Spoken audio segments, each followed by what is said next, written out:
Recently PM Modi को जान की धमकी मिली थी और ये आदमी कौन है जो पीएम मोदी के पीछे पड़ा है, इसके पीछे की पूरी स्टोरी आपको समझाता हूँ, ध्यान से सुनना। कुछ दिन पहले शंघाई चाइना में एक एससीओ मीटिंग थी जिसमें पीएम मोदी, शी जिनपिंग और पुतिन मिलने वाले थे। इस एससीओ समिट में एक अजीब बात नोट होती है, पीएम मोदी प्रोटोकॉल के खिलाफ जाके अपनी गाड़ी में ना बैठ के पुतिन की गाड़ी में बैठ जाते हैं और करीब 45 मिनट तक इनकी सीक्रेट मीटिंग होती है गाड़ी के अंदर। ये एससीओ समिट से रिटर्न होने के बाद इंडिया में पीएम मोदी एक स्टेटमेंट देते हैं, आप सुनो पहले।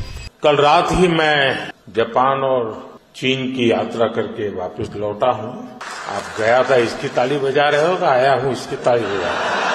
मैं गया था इसकी ताली बजा रहे हो या फिर मैं आ गया हूं उसकी ताली बजा रहे हो। ये स्टेटमेंट आपको नॉर्मल लग रहा होगा, बट ये बिल्कुल भी नॉर्मल नहीं है। पीएम मोदी कभी भी अपने विदेश दौरे को लेके इस तरह की स्टेटमेंट नहीं रखते हैं। जब पीएम मोदी पुतिन की गाड़ी में बैठते हैं तब रशिया के इंटेलिजेंस की तरफ से एक खबर आती है कि पीएम मोदी को जान का थ्रेट है। और इस पूरे चक्रव्यूह में मेन आदमी ये है यूएसए का स्पेशल फोर्स का आर्मी ऑफिसर अर्वेल जैक्सन, जो 31 अगस्त को बांग्लादेश ढाका के एक होटल में मरा हुआ मिला था। और ऐसा बताया जा रहा है कि इंडिया और रशिया के जॉइंट ऑपरेशन में इसको मारा गया है। बट इसके बारे में इंडिया की तरफ से कोई भी ऑफिशियल स्टेटमेंट नहीं आया। बट जिस दिन ये आदमी मारा गया था उस दिन पीएम मोदी चाइना के एससीओ समिट पे थे। बट इसमें शॉकिंग चीज ये है, इसके मरने के बाद स्पेशली यूएसए एम्बेसी के लोग आते हैं इसकी बॉडी को लेने के लिए। होटल में से कई सारे बैग्स को भी उठाए जाते हैं। स्पेशली यूएसए के डॉक्टर्स आते हैं इनको देखने के लिए और यूएस द्वारा बांग्लादेश पुलिस को भी वार्न किया जाता है इसमें इन्वेस्टिगेशन ना करने के लिए। यूएसए का ये एजेंट कोई तो था जो पीएम मोदी के पीछे पड़ा हुआ था और अमेरिका कुछ तो इसके पीछे छुपा रहा है। इन सारी चीजों को एक साइड रख के एक और पैटर्न समझ में आता है कि रिसेंटली क्या हुआ है कि पीएम मोदी गाजा के पीस समिट टॉक को स्किप करते हैं। पीएम मोदी यूएनजीसी सेशन को भी स्किप करते हैं और मोस्ट रिसेंट आसियान मीटिंग को भी स्किप कर देते हैं। और इसमें बहुत ज्यादा चांसेस है कि भारत की इंटेलिजेंस मोदी जी को इस तरह ट्रैवल करने को मना कर रही हो। ट्रम्प तो पागल है भाई, अपने ईगो के सामने वो किसी को नहीं देखते और कुछ भी कर सकते हैं। इन्हें तो पहले से ही नहीं पसंद था कि रशिया, चाइना और इंडिया का रिलेशन